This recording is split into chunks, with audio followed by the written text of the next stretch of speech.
Assalamualaikum warahmatullahi wabarakatuh. Ila hadratin Nabi Mustafa Rasulullah sallallahu alaihi wasallam wa ala niyati syifa'ul barakatul futuhat sya'nillahi lahumul fatihah. A'udzubillahi minasyaitonir rajim. Bismillahirrahmanirrahim. Alhamdulillahirabbil alamin. Arrahmanir rahim. Iyyaka na'budu wa iyyaka nasta'in. Ihdinas صراط الذين أنعمت عليهم غير المغضوب عليهم ولا الضالين.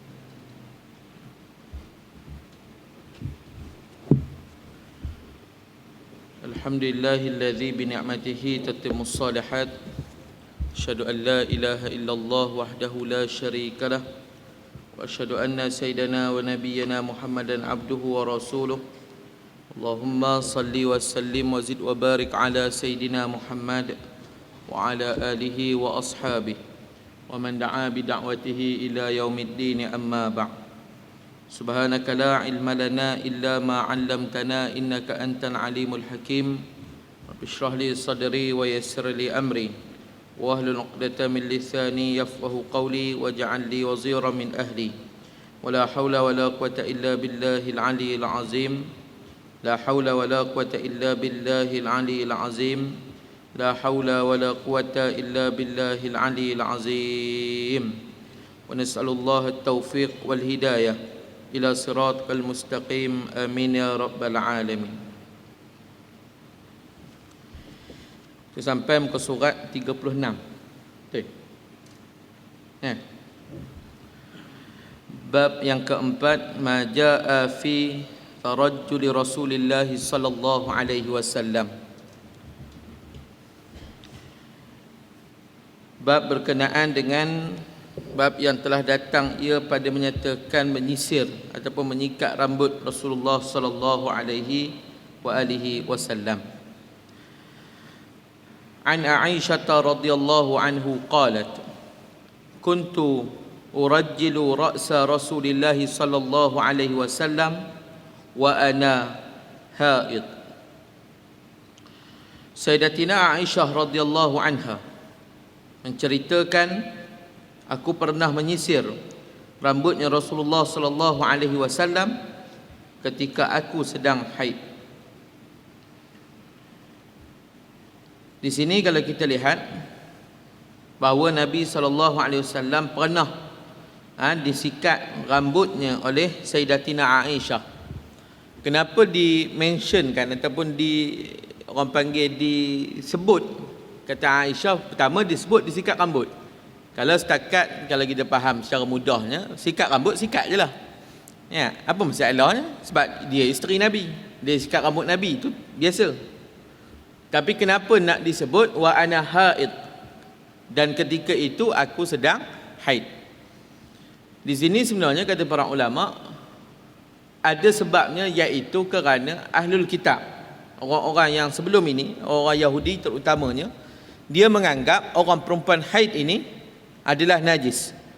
Adalah orang yang, kalau kata orang perempuan dalam keadaan haid, bukan kata nak duduk dekat, bukan kata setakat nak tidur sekali, wa imma sikat rambut pun tak boleh, nak sikat rambut suami pun tak boleh, kerana dianggap kotor, dianggap perempuan ni kira bahasa mudahnya najis lah kalau dalam keadaan haid. Sedangkan di dalam Islam, orang perempuan dalam keadaan haid itu tidaklah dikatakan dia tu dalam keadaan bernajis, hanya kita sebut berhadas. Dan taklah sampai tahap kalau kata isteri ke anak ke apa ke, tak boleh duduk sekali, tak boleh makan sekali, bercampur sekali. Kalau kata tidur dengan isteri, tak boleh tidur sekali. Tak sampai tahap itu. Maknanya masih boleh, cuma ada perkara yang ditegah. Apa yang ditegahnya? Tak boleh semayang, tak boleh puasa, tak boleh baca Quran, lagi tak boleh bersama dengan suami. Had tu je. Itu saja yang kita kata ditegah. Adapun hal-hal lain itu tidak ditegah. Taklah dilarang.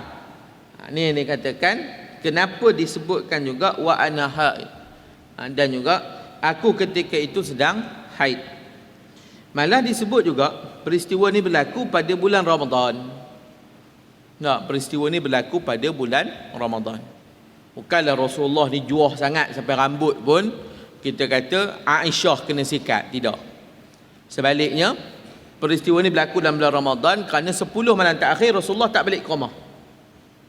Rasulullah tak balik ke rumah, Rasulullah hanya menghabiskan masanya di masjid daripada pagi sampai ke malam. 10 malam terakhir itu je duduk di masjid. Maka bila mana ada waktunya, Rasulullah hanya hulur kepala je ke dalam rumah.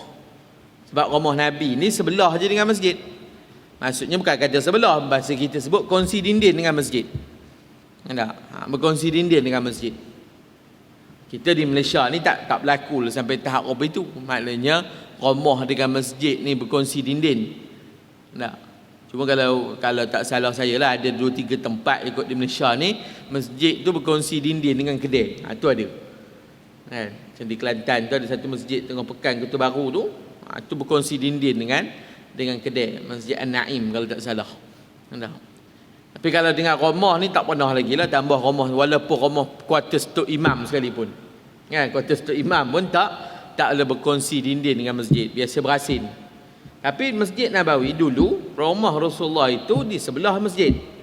Tak? Bilik-bilik isteri Nabi itu berada di sebelah masjid, di belah kiri. Di belah kiri kiblat. Kalau kita pergi Masjid Nabawi hari ni, duduk di belah kiri kiblat itu adalah rumah-rumahnya isteri Rasulullah sallallahu alaihi wasallam. Ada.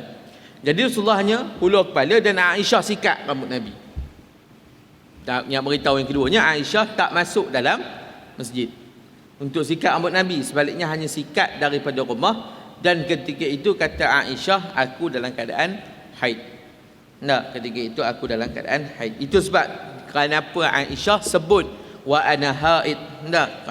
Kerana apa Aisyah sebut aku ketika itu sedang haid. Kemudian hadis yang seterusnya, an Anas bin Malik radhiyallahu anhu qala kana Rasulullah sallallahu alaihi wasallam yuksiru dahna ra'sihi wa tasriha lihyatihi wa yuksiru qina'a hatta ka'anna saubahu saubuz zayyati. Bahawa Sayyidina Anas bin Malik radhiyallahu anhu menceritakan Rasulullah sallallahu alaihi wasallam selalu meminyaki rambutnya dan menyisir janggutnya. Begitu juga baginda selalu meletakkan kain lapik tudung di atas kepalanya untuk melindungi serban daripada tercemar oleh minyak, sehingga kain tersebut kelihatan seperti kain penjual minyak yang sentiasa dicemari minyak.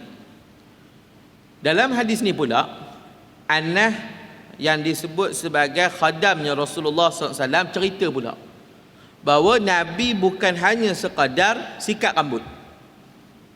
Di sini pula nak cerita Nabi bukan sekadar sikat rambut, malah Nabi juga pakai minyak rambut. Nabi bukan hanya sekadar sikat rambut, tapi Nabi juga pakai minyak rambut. Dan sehingga kan kata Sayyidina Anas, Nabi ni bila pakai minyak rambut, Nabi akan letak kain. Maknanya macam kita sebut kain apa ni, sapu tangan. Sapu tangan yang akan diletak bawah apa ni, bawah kopiah. Bawah kopiah supaya minyak ni tadi tak kena kopiah dan tak kena seroban. Minyak ni tadi tak kena kopiah, tak kena seroban. Itu sebabnya diletakkan kain di bawah kopiah ni tadi. Dan sehingga kan kata Anas, dilihat Nabi ni macam orang yang menjual minyak. Seolah-olah Nabi ni macam orang yang jual minyak kerana ada kain tu tadi. Kain tu sentiasa berminyak, seolah-olah macam Nabi ni jual minyak. Maksudnya apa? Nabi ni sentiasa rambutnya berminyak dan juga sentiasa bersikat. Maksudnya bahasa mudah, nak mudah fahamnya, sikat rambut tu sunnah Nabi. Pakai minyak rambut tu juga sunnah Nabi. Cuma di sana ada orang bahas nak pakai minyak rambut apa. Kan? Orang kita dulu dia tak kisah pakai minyak asal nama minyak rambut. Kan? Kalau jenis-jenis zaman dulu ni apa? Pak Rahman? Poken Poken ni zaman kami budak sekolah menengah dulu pakai lah. Kan? Beli poken tu pun sebab gambar depan tong tu. Tak? Hak jenis-jenis nakal lah kan. Kamu minyak rambut poken ni dia keras. Kira kalau buat rambut jambui juboi itik tu kira terletak lah, tak jatuh. Faham rambut tu? Lemos tu. Dia panggil rambut juboi itik, saya pun tak tahu. Sebab saya ni jenis mazhab sikat rambut ke belakang, tak reti nak buat apa tu. Tak? Tapi nak kata kan minyak rambut dulu. Sekarang ni lah baru kita nak nyembang pasal ustaz kena cari hak minyak rambut orang Islam kita buat sekarang. Tak? Dulu tidak, mana dan teradah je bel krim lah kan. Apa lagi? Apa? Konten Tank apa nama tu, saya minta ingat tu bel krim tak, hak warna biru gelap tu kan. Sekarang ni baru reti nak cari zaitun, lagi apa minyak rambut hak orang Islam. Tak, tengok dulu zaitun lah nampak Islam sebab nama zaitun. Tengok okey Cina. Tak, tak kisah lah kan. Tapi nak katakan pakai minyak rambut tu adalah ada sunnah. Adalah sunnah juga. Sikat rambut tu juga adalah sunnah. Malah Nabi akan letak kain. Lepas sikat rambut tu sebab apa? Minyak tu banyak dan letak kain untuk serap minyak tadi. Tak? Maknanya memang rambut Nabi tu sentiasa berminyak. Itu sebabnya dia kata Nabi sentiasa selalu meminyaki rambut. Maknanya selalu pakai minyak rambut dan selalulah menyisir janggutnya. Maksud Nabi bukan setakat minyakkan rambut, sikat rambut, malah sikat janggut. Kita janggut pun tak apa nak ada lah. Maksudnya apa? Janggut Rasulullah tu panjang tapi rapi. Tak? Lagi satu pula sifatnya janggut Nabi ni panjang, lepas tu rapi. Bukannya jenis kadang-kadang janggut panjang tapi pintai. Tahu? Janggutnya panjang tapi pintai. Maknanya tak pernah langsung nak nyikat rambut bahasanya. Tak? Maknanya janggut Rasulullah ni sampai tahap janggut pun Nabi sikat. Tak? Janggut pun Nabi sikat.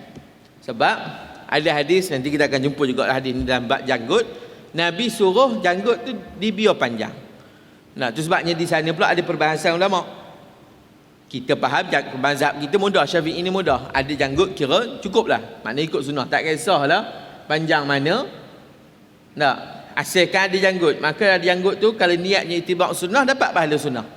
Tapi kalau dalam mazhab Hanafi, janggut tu kena, kalau kata panjang mesti lebih segenggam. Kalau digenggam rambut ni kena lebih sini. Kalau nak potong kena bawah daripada segenggam. Itu mazhab Hanafi. Mazhab kita Syafi'i tak. Itu sebab kalau kita tengok orang-orang mazhab Hanafi ni janggut dia panjang-panjang. Tak? Kita orang mazhab Syafi'i tak. Asal janggut tu kira sunnah. Tak? Asal ada janggutnya dikira sunnah. Baik. Habis. Kemudian hadis yang ketiga. An Aisyah radhiyallahu anha qalat in kana Rasulullah sallallahu alaihi wasallam liyuhibbul tayammuna fi tuhuri idza tatahhara fi tarajjulihi idza tarajjala fi finti'alihi idzan ta'ala. Sayyidatina Aisyah radhiyallahu anha menceritakan, sungguhnya Rasulullah sallallahu alaihi wasallam suka memulakan dari yang sebelah kanan ketika mana baginda bersuci, menyisir rambut dan memakai sepatu. Di sini pula ada orang tanya Aisyah, ya Aisyah, Rasulullah ni dia kalau kata buat sesuatu benda macam mana pula? Maka Aisyah cerita apa saja benda yang baik maka Nabi akan mula dengan belah kanan. Contohnya disebut sini yang baik itu apa? Antaranya adalah bersuci. Maksud kalau berwuduk Nabi akan mula di sebelah bahagian kanan. Kalau mandi hadas wa imma sekalipun Nabi akan mula membasuh daripada bahagian belah kanan. Tak? Sunatnya begitu. Apatah lagi dalam kamu bersuci tadi. Tak? Kemudian baginda menyisir rambut, sikat rambut pun start dari kanan dulu. Kita tak adalah. sikat rambut kita ikut bedil lah. Mana dan sikat je. Itu kita. Tak. Sayyidatina Aisyah cerita Nabi sikat rambut pun mula dari kanan. Pakai kasut pun, pakai selipar pun mula dari sebelah kanan. Tak. Kenapa kanan ni dia banyak cerita benda yang baik. Contohnya makan belah kanan. Pakai kasut tadi belah kanan. Sikat rambut pun suruh belah kanan. Apa ni, kalau kata bersuci lagi-lagi lah belah kanan. Kan? Masuk masjid belah kanan. Nah, sebenarnya kanan ni orang panggil masuk masjid belah kanan, sikat rambut belah kanan apa semua ni, antara sebab, antara faktornya ialah kerana kanan tu sendiri, tak, dia kalau kata buat benda yang tak elok, tak, buat benda orang panggil yang sifat dia najis ke apa ke, benda kotor ke, maka disuruh buat belah kiri. Nah, hebat tak hebat Allah Ta'ala cipta ni. Kita ni, kadang-kadang kita je tak perasan. Nah, bahasa mudah sebut. Tuan-tuan makan kari. Makan kari ke makan apa-apa benda sifat yang bau kuat. Nah, tuan-tuan habis makan, tuan-tuan basuh tangan. Tuan-tuan tak sabun tangan tu. Nah, ataupun sabun tapi lepas tu tuan-tuan cium balik tangan kanan. Tangan hak kita makan tadi. Lepas kita basuh dengan sabun semua, kita cium lagi. Bau tak kari? Kadang-kadang bau lagi. Tak? Melekat kat tangan kanan. Kan? Maknanya lepas makan tu, cium tangan tu, lepas basuh semua, cium balik tangan tu, bau kari tu ada lekat lagi. Kenapa basuh berak? Basuh berak pagi tadi, kita basuh belah kiri. Saya tak suruh lepas uji kaji jenazah balik keram pergi basuh berak belah kanan pula. Tapi nak khabar, lepas kita basuh berak belah kiri, kita basuh je, basuh biasa pun sekalipun. Ada? Basuh macam biasa je sekalipun. Apa ni, najis tadi. Tapi saya tak suruh pergi buat cium je. Tapi kalau cium lah, kalau nak cium. Ada tak bau najis kita berak tadi? Kalau kita basuh betul walaupun tak ada sabun, lepas tu kita cium balik tangan kiri tu, ada tak bau najis tu? Berbeza dengan kita basuh betul makan kari belah kanan tadi. Jawapannya tak ada. Tak ada bau. Kan? Tak ada bau. Kerana itu hikmahnya Allah Ta'ala jadi belah kiri tu. Kenapa belah kiri ni? Bukan belah kanan. Tak. Rupa di belah kiri pula ada satu benda yang boleh menyebabkan bau tu cepat hilang. Kalau belah kiri. Berbeza kalau dibasuh guna kalau belah kanan. Tak. Itu sebab benda-benda baik dibuatnya belah kanan. Itu hikmah. Hikmah yang kita Nabi tak sebut pun dalam hadis pun semua. Tapi bila orang kaji, rupanya itu sebab, antara sebab, faktor. Tak. Kenapa kiri ni biasanya pada benda tak elok. Bukan kata haram makan dengan tangan kiri, bukan kata haram basuh berak dengan tangan kanan, tak. Tapi kenapa dimuliakan di belah kanan dan kurangnya belah kiri. Itu pun ada hikmahnya yang kadang-kadang kita tak perasan. Ya tak? Yang nyebut benda ni Syekh Fahmi Zamzam rahimahullah. Wa hafizahullah. Dia ada sebut dalam kuliah dia dalam masalah adab-adab ketika qada hajat. Kenapa belah kiri tu? Nah, antara sebabnya itu. Nah, yang kadang-kadang kita tak perasan, ya. Kita sendiri tak sedar. Habis. Kemudian hadis yang keempat. An Abdullah ibni Mughaffal radhiyallahu anhu qala naha Rasulullah sallallahu alaihi wasallam an tarajjul ila ghibba. Daripada Abdullah bin Mughaffal radhiyallahu anhu menceritakan Rasulullah sallallahu alaihi wasallam menegah daripada menyikat rambut kecuali dengan berselang sehari. Nabi pula pesan, jangan, maknanya bukanlah kata sampai menegah di sini sampai tahap haram, tidak. Cuma Nabi pesan kalau boleh sikat rambut tu biar selang sehari. Tak? Biar selang sehari. Kenapa? Tak nak disebukkan kita ni dengan hanya sikit-sikit nak sikat rambut. Ada setengah orangnya bukan kata selang sehari, selang sejam. Keluar kereta je keluar sikat. Asyik keluar kereta je keluarlah sikat. Kan? Jadi itu sebabnya Nabi sebut biarlah selang sehari tak apa. Supaya jangan duk sibuk sikit-sikit asal sikat. Kan? Tak pantang tengok cermin, keluar lah sikat. Pantang keluar kereta, keluar sikat. Gamuk dia kenan tang situ kot. Orang biasa kenan tang lain, dia kenan tang situ, kenan tang sikat. Keluar je sikat rambut. Asal keluar je sikat rambut. Ni kan? Taklah haram, taklah sampai tahap kata dosa, tidak. Cuma Nabi nak ajar supaya pada-pada. Jangan duk hanya sibuk beriah diri, jangan hanya sibuk duk orang panggil ngesahkan pasal pakai baju dan sebagainya, pasal nak sikat rambut sebagainya, sampaikan terabih kerja lain. Ada. Itu sebabnya dia ajar, Nabi kata selang kata Abdullah bin Mughaffal, Nabi ni tegah, Nabi larang melainkan kecuali sikat rambut itu selang sehari. Baik. Kemudian an Humaid ibni Abdul Rahman radhiyallahu anhu an rajulin min ashabin Nabi sallallahu alaihi wasallam in anna an-nabiy sallallahu alaihi wasallam kana yatarajjulu ghibba.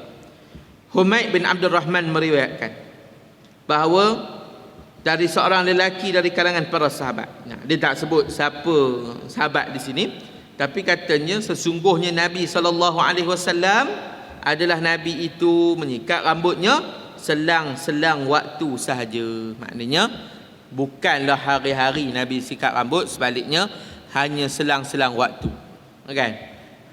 Hanya selang-selang waktu. Kita ni kadang-kadang kalau dah jenis pakai lebih ni lagi tak sikat dah. Tak, sarung je atas kepala. Kan?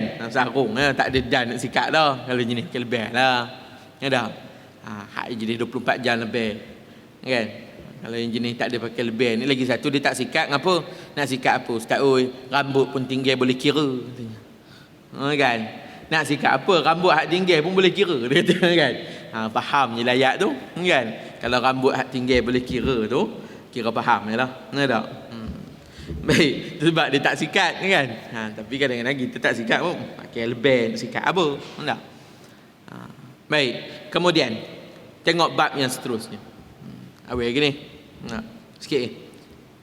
Tengok bab yang kelima. Babu ma jaa fi syaibi Rasulillah sallallahu alaihi wasallam. Bab yang telah datang ia pada menyatakan ubannya Rasulullah sallallahu alaihi wasallam. An Qatadah qala qultu lil Anas bin Malik radhiyallahu anhu hal khadaba Rasulullah sallallahu alaihi wasallam. Qala lam yablugh zalik innama kana syaiban fi sudghai walakin Abu Bakrin khadaba bil hinai wal katam. Qatadah menceritakan bahawa beliau bertanya, aku bertanya kepada Sayyidina Anas, adakah Rasulullah SAW pernah mencelup rambutnya? Jawabnya, baginda tidak begitu banyak beruban sehingga perlu ia mencelup. Uban baginda hanya ada di kedua-dua pelipisnya, yakni di bahagian kepala antara dahi dengan telinga. Maknanya antara ni, di sini. Enggak. Akan tetapi Abu Bakar sememangnya pernah mencelup rambutnya dengan hina, iaitu inai, dan juga katam, sejenis rumput. Jadi di sini disebutkan tentang bahawa Nabi SAW pernahkah ditanya oleh para sahabat, pernahkah Nabi SAW ni orang panggil mewarnakan rambut? Mewarnakan rambut. Pernah ke tidak? Maka jawab Sayyidina Anas, Nabi ni tak pernah color rambut. Sebab apa tak pernah color rambut? Pertama, uban Nabi tak banyak. Malah nanti kita akan jumpa di depan, uban Nabi ni boleh dikira. Ya, uban Nabi ni boleh dikira. Kita jangan suruh kira uban, kita kena kira rambut hitam. Tak? Tengah bayar saya mungkin boleh kira uban. Kan? Tapi ada orang kata, Ustaz, saya dah umur 80 dah, 60-70, rambut hitam lagi. Kan? Tapi hitam dengan putih tu kalau buka sama banyak kira pun. Tak? Kadang-kadang yang saya nak gelak tu, ada seorang, ada sekali tu saya jumpa. Tak? Saya ngajar di tempat tu. sebulan sebelum saya ngajar tu, saya tengok kat janggut dia putih, rambut dia putih, maknanya ada hitam tapi putih tu banyak. Tak. Mari bulan kedua, saya tengok rambut dia hitam. Tak. Mari bulan kedua, minggu kedua, kuliah situ sebulan 2 kali. Mari kali kedua dalam bulan yang sama, tengok-tengok hitam dah rambut. Tak, hitam semua. Saya tak ada shock apa-apa lah. Kan? Lepas tu waktu minum, dia balik. Geng-geng surau tu cerita saya. Ustaz, kuliah bulan depan Ustaz sentuh sikit Ustaz. Pasal apa? Pasal hukum color rambut warna hitam katanya. Saya kata pasal apa katanya? Adalah jemaah kita sini tu katanya. Baru saya teringat pakcik yang saya kata mula jumpa putih, lepas tu hitam tu. Ada. Kenapa kata? Dia baru menikah. Betul? Dia menikah lagi seorang tu, waktu sebelum nikah tu dia color rambut semua jadi hitam kata. Oh, saya kata tak. Bulan depan lagi sekali kuliah datang, tengok-tengok dia yang saya kata nak gelak. Tak? Apa? Atau dia hitam rambut. Tuan-tuan boleh bayangkan. Asal benda tu uban, lepas tu buh hitam. Lepas tu dia tak color balik lah. Mungkin ada ustaz dah tegur ke apa ke. Tak? Bawah hitam, atas putih. Boleh faham? Dah jadi rupa mana rambut tu 2 layer kan. Layer rambut dengan janggut. Tahu tak? Hak yang tumbuh baru putih ha? Hak yang duduk naik ke atas ni hitam. Tahu tak? Hak yang kut manjang-manjang lagi kali hitam. Hak atas ni putih. Tahu tak? Boleh ke Ustaz? Umur ni nak color rambut. Nah, bukanlah terus-terus semua benda jadi haram, tidak. Kan? Hukum color rambut, warna rambut ni pertama sunat. Sunat ni warna rambut warna uban. Kalau kata rambut dia banyak uban, tak, maka dia nak color rambut tu boleh, dengan syarat bukan color yang warna asal. Maksudnya bukanlah dengan warna hitam. Tu nak color dengan apa? Pakailah inai. Maknanya kalau inai tu merah, warna merah ha? Tak? Makna color lah selain daripada colornya warnanya hitam. Tu satu. Malah ada disebutkan tak? Tu kata colornya warna inai. Tak? Satu. Yang kedua, kan? Harus mewarnakan rambut bagi tujuan untuk pergi berperang. Dia nak pergi perang, maka harus dia mewarnakan rambut. Tak? Boleh. Kalau kata dia tu rambutnya dah mula mutih, dia pun warnakan rambut. Kan? Warnakan rambut. Baru ni adalah, tapi bukanlah dia nak pergi perang. Dia nak berlakon. Siapa? Rajinikan. Tak? Dia bubuh semuanya warna hitam. Masalah sekarang ni muka je tegang kulit, tangan tetap kendor. Kan? Cerita baru dia kan. Saya pun tak tengok lah, duduk sebut dalam Facebook tu, saya baca lah. Tak? Yang keduanya, orang perempuan yang mewarnakan rambut dengan tujuan beriah untuk suami, hukum dia harus. Taklah sampai tak sunat. Ada? Taklah sampai tak sunat.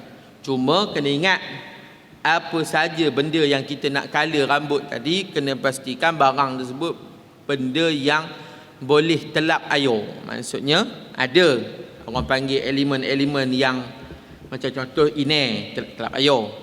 Tak, tu sebab boleh pakai. Ataupun apa-apa benda lah walaupun bukan daripada inai, kalau waimah orang panggil kajian saintifik sekalipun, maknanya buat daripada kimia ke apa ke, yang penting dia boleh telap air. Bukan yang jenis tak boleh telap air. Maka kalau kata dia nak color, contoh warna apa rambut orang perempuan, dia nak orang panggil apa, nak beriah untuk suami, tapi bukan beriah untuk orang. Dah lah color rambut warna traffic light, merah, kuning, hijau. Tak? Lepas tu tudung tak pakai. Kan? Itu tak boleh lah. Dia hanya boleh menghiaskan diri untuk suami. Itu hukum dia harus. Makruh mewarnakan rambut supaya kelihatan seperti orang soleh. Tak boleh. Nah, dia warnakan rambut ni supaya orang nampak dia macam orang soleh. Dan juga makruh memutihkan rambut dengan apa-apa jua bahan untuk kelihatan tua. Biasanya yang di sini ni makruh untuk kelihatan soleh ni apa? Untuk warna-warna putih lah. Tak? Makruh juga mewarnakan rambut dengan warna putih dengan tujuan untuk kelihatan tua atau untuk mendapat kedudukan dalam masyarakat. Kalau rambut hitam ni orang kata muda, duduk belakang. Kalau kata rambut putih, Allah tua dah, mari duduk depan. Maknanya dia nak gunakan kedudukan dia tu. Nak ngambilkan kedudukan ataupun untuk dilihat sebagai orang tua ataupun untuk dilihat sebagai orang soleh, maka hukum dia makruh. Itu sebabnya bukan kata setakat warnakan rambut untuk kelihatan soleh tu makruh. Wa imma, kalau kata kita memakai pakaian untuk supaya dikatakan kita ni orang alim, itu juga sebahagiannya sebagai ulama menyebut makruh. Cuba kena balik kepada niat. Dalam berpakaian, dalam kita apa-apa hair pun kan. Contoh, kalau duduk dalam perkumpulan orang alim, yang datang tu semua tok-tok guru, kita ni tok garu, contohlah ni kan. Maka pada waktu itu sebagian ulama sebut, kalau kata kita pakai serban, kalau kita pakai jubah serupa macam mana tok-tok guru yang datang dalam majlis tu pakai, sehingga kan kalau kita kata kita pergi situ, orang akan panggil kita juga tok guru, orang akan panggil kita juga syekh. Oleh kita ni memang syekh lah dari sudut umur, tapi syekh dari sudut ilmu tu tidak. Syekh tu syekh jugalah, syuyukh tua kan. Yang belakang depan saya ni ramai syekh lah ni kan. Syekh dari sudut bahasa lah, dari sudut ilmu belum tentu lagi kan. Ada syekh ilmu, ada syekh dari sudut bahasa. Syekh sudut bahasa orang tua lah kan. Sebab saya kadang-kadang saya mau melawak kawan, dia kata syekh, saya kata saya bukan syekh, saya syabab kan. Mana boleh panggil saya syekh, saya muda tak. Tapi orang kita tak ada, orang kita semua syekh lah ke. Saya pakai lebih syekh lah sebab tak tahu nama. Kalau tahu nama hui lah kan. Jadi nak katakan, kalau dia pakai contoh jubah pakai sorban, maka sebagai ulama kata makruh. Ada sebagai ulama keras lagi kata haram terus. Sebab bukan ke level kamu nak dipanggil syekh, bukan level kamu nak dipanggil tok guru, panggil ulama. Tak. Maka sebab itu bila berduduk ada perkumpulan orang-orang alim semua, malah kita tak pakailah yang selevel dengan dia. Tak. Malah benda ni kalau saya perhati jugalah tok-tok guru, syekh-syekh, ustaz ulama dah demo ni, tapi umur dia muda. Dia duduk dalam kumpulan tok-tok guru orang-orang alim besar ni, dia tak pakai serban. Dia kalau dia pakai jubah je, tapi dia tak lilit serban. Kalau duduk dengan majlis orang-orang yang lebih alim dari dia pun, ataupun kalau sunnah kadang-kadang level dia tu sama alimnya, tapi dia tak pakai sebab menghormati. Malah ada ulama, ada syekhnya, ada seorang Habib Muhammad Amin. Dia kalau pakai serban, ni saya tak boleh nak ikut lah, saya pun tak boleh ikut. Dia tak akan pakai serban tu lebih tebal daripada guru dia Al-Habib Zain. Sampai tahap Robi itu. Dia kalau pakai serban, dia tak akan pakai serban tu lebih tebal daripada tok guru dia. Ni saya sebut ni bukan jangan lepas ni tak pakai serban pula. Pakailah, niat ikut sunnah. Ini cerita, tapi dalam keadaan kita hari ni datang surau datang masjid ni, kita pakai serban, ngapa ikut sunnah? Tak, lagi satu saya pakai Ustaz. Kalau dulu orang kita pakai serban sebab pergi haji dulu. Sekarang tak pergi haji pun kita pakai sebab ikut sunnah.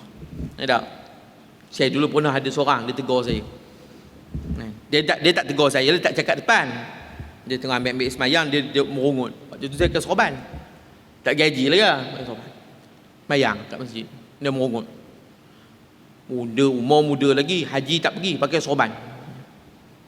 Tapi dia tak cakap depan saya lah. Saya duduk tunggu dia cakap depan saya. Saya diam, tak cakap. Tak. Lepas orang cerita lah kat saya, Ustaz, orang ni sekian. Marah, kenapa? Dia kata, Ustaz haji tak pergi lagi, pakai serban buat apa? Saya kata, oh nak pergi haji dulu pakai serban. Kitab mana? Saya kata. Tak. Tapi saya tak nak balah orang tua. Balah orang tua ni pun dapat apa pun. Tak. Kira menang kat dia jugalah. Kan? Tapi saya tak dan nak ngabar dia, saya dah pergi haji, dah meninggal, nak kata ngabar macam mana kan. Tapi nak katakan ada jenis nyotok apa itu, tua mana boleh ke serban. Dah tak pernah pergi haji tak boleh ke serban, tak ada lah kan. Cuma dulu ni bukannya ada orang jual serban apa hari ni sebut nak serban jenis apa, khabar lambak ada tak. Kedai Haji Ridwan belakang tu boleh jual, semua ada kan. Dulu susah, dulu memang nunggu orang pergi haji lah nak dapat pun kan. Kalau nak pakai pun tak, sekarang senang Tak, cari kat mana-mana kedai, Maidin tu berlambak serban. Tak, pakai tuan-tuan, tak apa. Kan, dalam keadaan hari ni pun semua kita pakai, tak apa. Ikut sunnah, niat ikut sunnah Nabi. Tak, cuma jangan supaya dikata-kata orang kita ni orang alim. Hak tu je, jangan niat itu. Ya orang nampak aku ni warak, tu jangan. Ni kena jaga hati. Aku pakai serban apa? Nak ikut sunnah Nabi. Aku pakai serban sebab apa? Sebab Rasulullah suka. Dah. Nah, sebab ada kelebihan-kelebihan yang disebut tentang hukum pakai serban tadi. Dan katanya pula haram warnakan rambut dengan warna hitam kecuali yang disebut tadi. Kemudian haram mewarnakan rambut sehingga jadi tersyabuh dengan orang yang bukan Islam. Itu pun juga disebutkan sebagai perbuatan yang haram. Baik. Dan Rasulullah tak mewarnakan rambut, tetapi Sayyidina Abu Bakar mewarnakan rambut dengan hina dan juga katam, iaitu sejenis daun, sejenis rumput yang boleh mengubah warna rambut. Baik. Kemudian an Anas radhiyallahu anhu qala ma adattu fi ra'si Rasulillah sallallahu alaihi wasallam wa lihyatihi ila 14 sya'ratan bayda. Anas menceritakan, aku membilang uban pada rambut Nabi dan juga janggut Nabi, tetapi aku tidak mendapati melainkan 17 urat rambut putih saja. Bayang, makna boleh dikira uban. Anas ni dia budak. Waktu dia jadi khadam Nabi, Rasulullah wafat tu umur dia berapa 18. Umur Sayyidina Anas waktu Rasulullah wafat 18. Jadi bayanglah dia duduk dengan Nabi umur lebih kurang 8 ataupun 10 tahun. Dia duduk mula dengan Nabi. Jadi adab budak. Dia nak apa, dia kira lah kalau dia nak kira. Ya. Dia kira rambut Nabi, kira. Uban ada 14. Maka tu sebab Anas boleh cerita. Tu sebab kita kata, kenapa sahabat-sahabat tua tak cerita langsung macam ni? Anas cerita. Sebab waktu tu dia duduk dengan Rasulullah. Satu. Kemudian dia budak. Jadi budak ni dia kerjanya neliti sikit tengok. Orang tua tak ada lah nak tengok beria. Tak? Setakat duk tengok tu, putih dah. Tapi tak kira lah putih dia berapa leh. Kan? Ni katakan budak kan, katakan Sayyidina Anas ni sampai tahap rambut Nabi pun dia kira uban tu ada berapa leh kan. An Jabir bin Samurah radhiyallahu anhu wallahu alam. Kita akan sambung pada hadis yang ke 38 atau hadis yang ketiga pada bab yang kelima ni insya-Allah.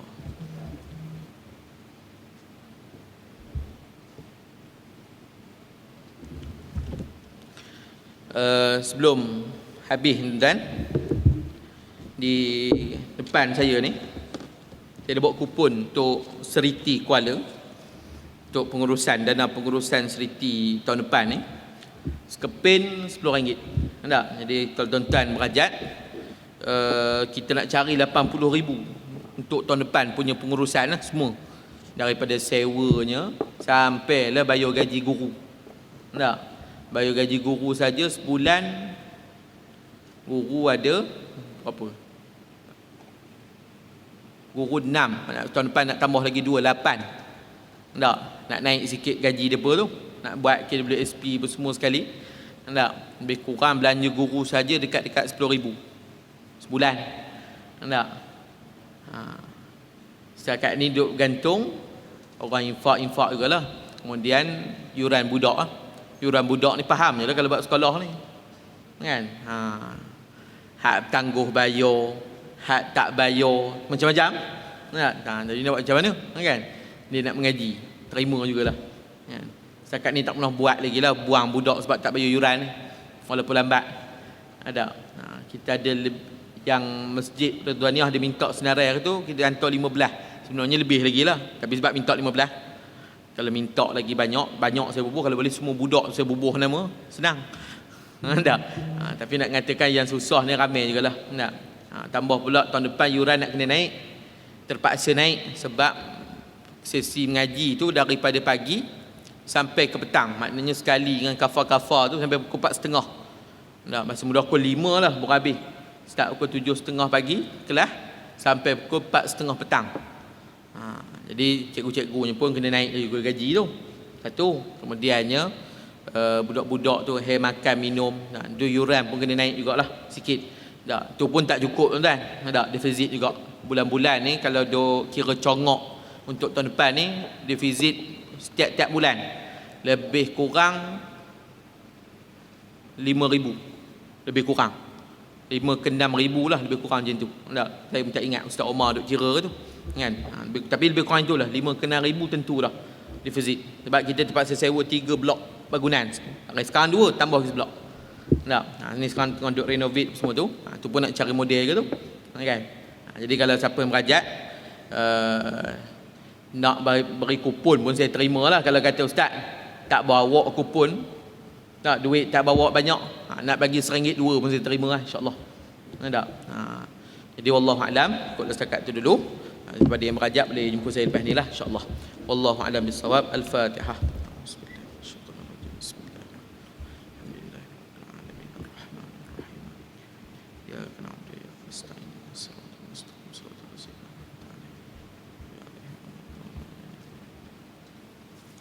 Bismillahirrahmanirrahim. Alhamdulillahirabbil alamin wassalatu wassalamu ala asyrafil anbiya'i wal mursalin wa ala alihi washabbihi ajma'in.